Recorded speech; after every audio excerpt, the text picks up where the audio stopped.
आपकी परीक्षा करीब है और आज हम देखेंगे समास के कुछ प्रश्न और साथ में समझते भी जाएंगे। आपको पता है समास के 5 प्रश्न आते हैं, जिनमें से 4 प्रश्नों के उत्तर लिखने होते हैं। पहला प्रश्न देखिए, पथभ्रष्ट का समास विग्रह कीजिए।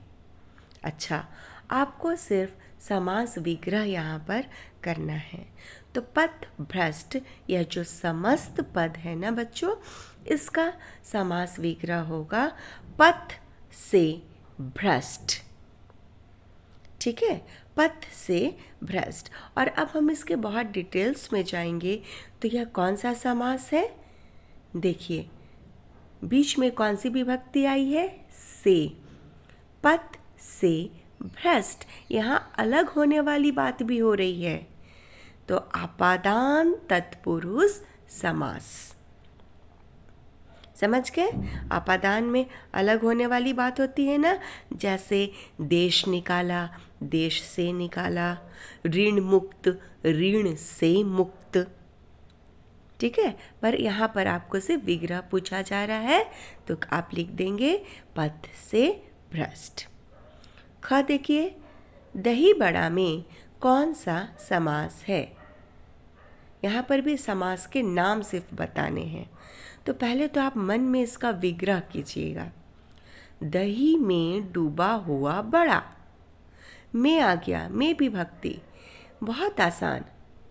तत्पुरुष समास, जहाँ पर जब हम विग्रह करते हैं और विभक्ति आ जाती है तो वह हमारा तत्पुरुष समास होता है। और जब हम विग्रह से समस्त पद बनाते हैं तो विभक्तियों का क्या हो जाता है? लोप हो जाता है। यह आपको पता है? ठीक है। ग देखिए, नवरत्न का समास विग्रह कीजिए। यहाँ पर भी आपको समास विग्रह करना है।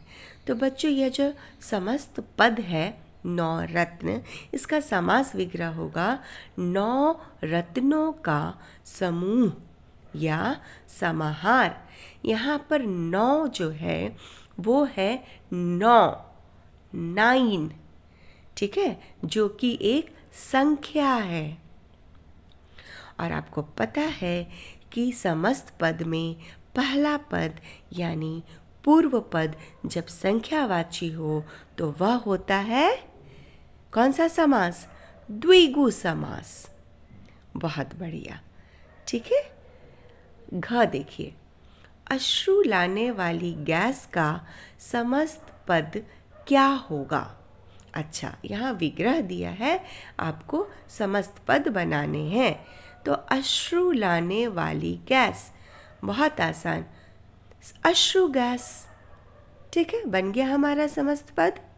और अब आखिरी देखिए, गंगा यमुना में कौन सा समास है?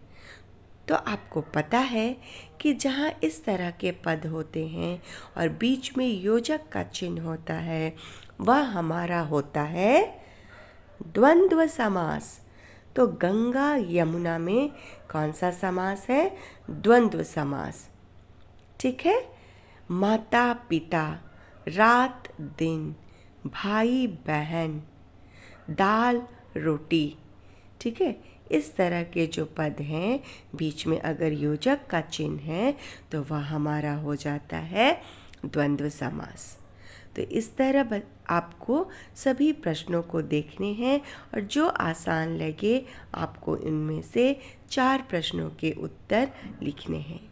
समास बहुत ही आसान होता है, बस इसको समझने का कुछ तरीका होता है। अगर आपको कोई कन्फ्यूज़न है तो आप कमेंट लिखकर ज़रूर पूछिए। धन्यवाद।